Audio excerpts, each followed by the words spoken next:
السلام علیکم ورحمۃ اللہ وبرکاتہ۔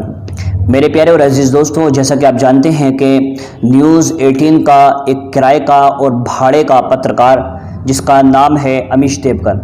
اس نے اپنی اوقات سے بڑھ کر، جبکہ یہ تو 2 ٹکے کا آدمی ہے، اس نے اپنی اوقات سے بڑھ کر ہندوستان کے شہنشاہ خواجہ غریب نواز علیہ الرحمت و رضوان، یہ بھی بھول گیا کہ اس کو پتہ نہیں ہے کہ یہ وہ شخصیت ہے کہ جب کوئی ہندوستان کا پی ایم بنتا ہے تو وہ خود وہاں جا کر کے حاضری دیتا ہے یا پھر وہاں پر اپنی چادر پہنچاتا ہے، بلکہ وہاں سے نہیں بلکہ امریکہ سے پوری دنیا کے جتنے بھی بادشاہ اپنے آپ کو سمجھتے ہیں وہ تمام کے تمام غریب نواز کی بارگاہ میں چادر ضرور بھیجتے ہیں، کیونکہ وہ جانتے ہیں کہ غریب نواز یہ ایک چھوٹی موٹی شخصیت کا نام نہیں ہے، بلکہ یہ اللہ کے بہت بڑے ولی ہیں، ایسے ولی کہ جن کی شان اگر بیان کرنا شروع کر دوں تو رات اور دن ختم ہو سکتے ہیں، مگر آپ کی شان کبھی بھی ختم نہیں ہو سکتی۔ اور ایک بات اور یاد رکھیں،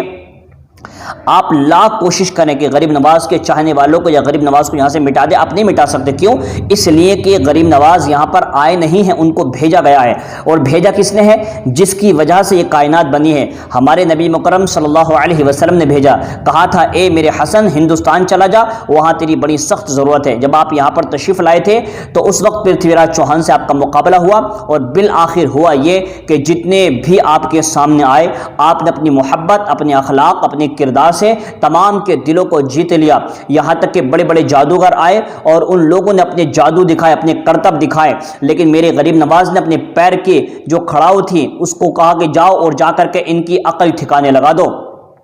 تو 2 منٹ میں جو بڑے بڑے جادوگر بن رہے تھے ان کے سروں پر جوتیاں پڑ رہی تھی اور سب نیچے آ کر گر رہے تھے۔ یہ کرشمے اور یہ کرامتیں دیکھ کر وہاں تقریباً ہزاروں کی تعداد میں لوگ جتنے تھے سب کے سب ہکا بکر ہے گئے اور سب نے اسلام قبول کر لیا۔ اسی بات کی جلن ہے امیش دیوگن جیسے کرائے کے ٹٹوؤں کو، یہ اسی وجہ سے پریشان ہو رہے ہیں، ان کو پتہ نہیں ہے کہ ہندوستان کا شہنشاہ غریب نواز ہے اور انشاءاللہ رہے گا۔ اس بات کو تم ایکسیپٹ کرو یا مت کرو، لیکن یہ حقیقت ہے، اس سے کوئی بھی منہ نہیں موڑ سکتا۔ اب دیکھیے انشاءاللہ اس کے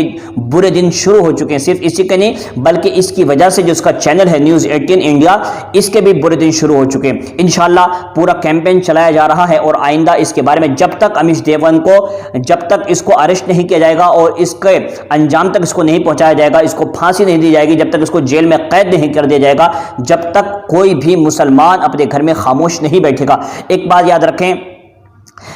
بحمدہ تعالیٰ بہت ساری جگہوں سے خوشخبری آ چکی ہیں، جیسے کہ بریلی شریف سے اس کے خلاف ایف آئی آر درج ہو چکی ہے، اجمیر شریف سے اس کے خلاف ایف آئی آر درج ہو چکی ہے، اور اس کے علاوہ رضا اکیڈمی ممبئی سے اس کے خلاف ایف آئی آر درج ہو چکی ہے۔ اس کے علاوہ جو دارالعلوم دیوبند ہے وہاں سے بھی ایف آئی آر درج ہو چکی ہے۔ اور میں آپ کو یہ بھی بتا دینا چاہتا ہوں، یہ سنی اور وہابی اور دیوبندی اور شیعوں کا معاملہ نہیں ہے، بلکہ غریب نواز سب کے ہیں، سب، یعنی انہوں نے سب کو کلمہ پڑھایا ہے، اور آج جتنے لوگ یہاں پر موجود ہیں میکسیمم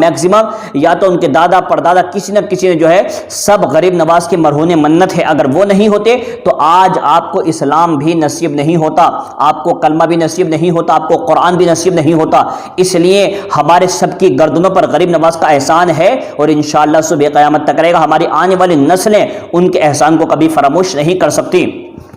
تو میں بتا رہا ہوں کہ دیکھیے اتنی ساری جگہوں سے، خود میرے شہر میں حافظ عبد المالک صاحب نے ایف آئی آر درج کرا دی، اور انشاءاللہ ہو سکتا ہے اور بھی بہت ساری ایف آئی آر درج کرائے جائیں گے۔ تو یہ بہت بڑی بات ہے کہ اب یہاں سے، حالانکہ اس نے معافی مانگی ہے، مگر ہم ایسے کردوگ لوگ، ایسے لوگوں کی معافی کو کبھی بھی ایکسیپٹ نہیں کریں گے، کیونکہ اگر